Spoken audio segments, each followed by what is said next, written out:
Hey Edwin, what are you doing with your hands? Oh, Marco, I'm playing with the demo running on the STM32 Development Kit. Nice, this runs super fluid. Especially the hand tracking works pretty well. But to be honest, I have seen this before. Yes, that's what many people say, and many people have seen it on YouTube already.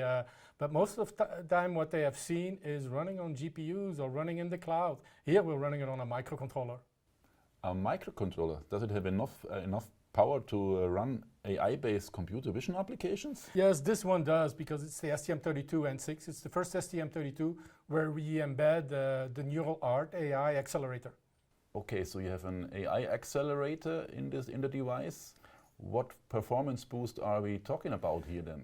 Yes, exactly. So we get, there's an AI accelerator, so we're talking about acceleration, not a few times, we're talking about 600 times acceleration compared to our highest end STM32.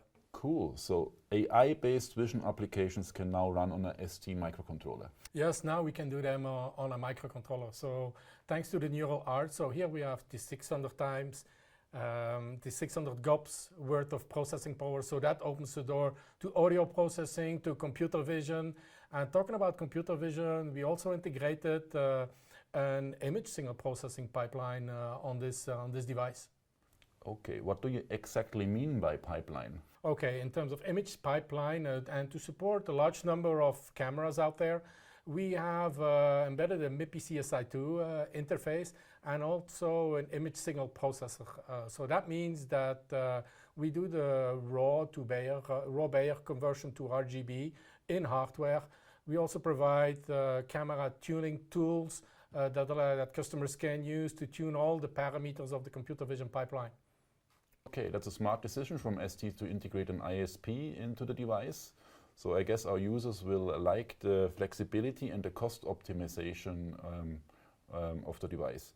What about the CPU power performance itself? Okay, the CPU itself is based on the Cortex M55. So the Cortex M55 clocked at 800 megahertz, and also that's where the N6 is the high runner. It's the highest frequency we've seen on an STM32 so far. 800 megahertz on a microcontroller? Absolutely. This is quite a lot. So, how much memory did you integrate into the device? Of course, these kind of applications, when we're talking about computer vision, they require a lot of memories. So here we have 4.2 megabytes of embedded SRAM. On top of the local tightly coupled memories to the Cortex M55 and local caches to the Cortex M55. So 4.2 megabytes of SRAM locally centrally in the system can be used by the AI part or by any of the multimedia accelerators we have in there. I'm especially interested in the graphics because again it runs quite smoothly. So I guess you have a kind of GPU integrated in the device or hardware accelerator for the graphics? Yes, there are several multimedia accelerators in there. So we have graphics, 2.5D graphics acceleration, so offloading the main CPU for graphics workloads. So that's for snappy human-machine interfaces that can be augmented by the AI part.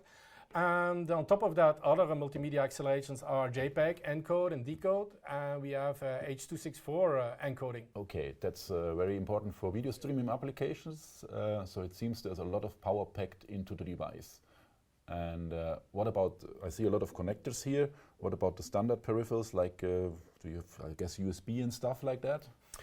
Okay, so this is a high-end microcontroller, so part of our high-performance portfolio. So there we paid a lot of attention to have the latest peripherals in there, and they are very numerous. So we have gigabit Ethernet on there.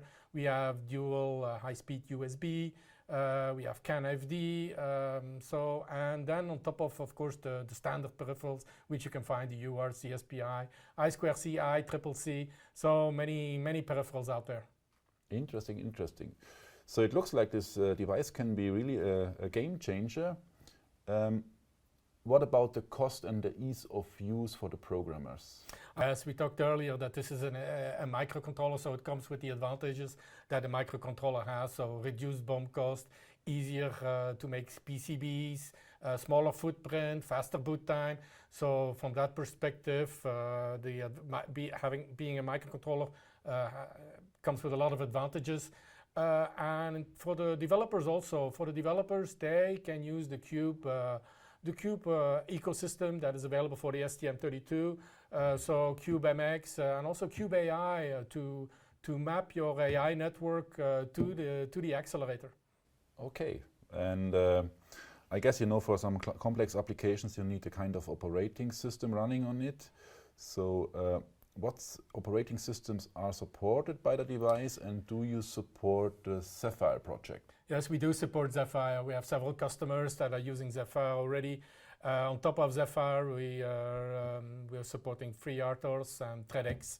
Cool. I also read that ST is founding the Sapphire project, which is a wise decision from ST. So, Edwin, I really would love to play with this kit. How do I get it? Well, Marco, working for one of the most important distributors out there, Avnet Silica, you must have no problem getting your hands on such a device. But Marco, you have been looking at this one for a couple of minutes here, and I have the impression you really want it. So, you know what, I'm going to leave this one with you. Thank you, Edwin. I'll promise I'll dive into the embedded AI world, and especially in the ST microcontroller world. Great, looking forward to seeing what you do with it.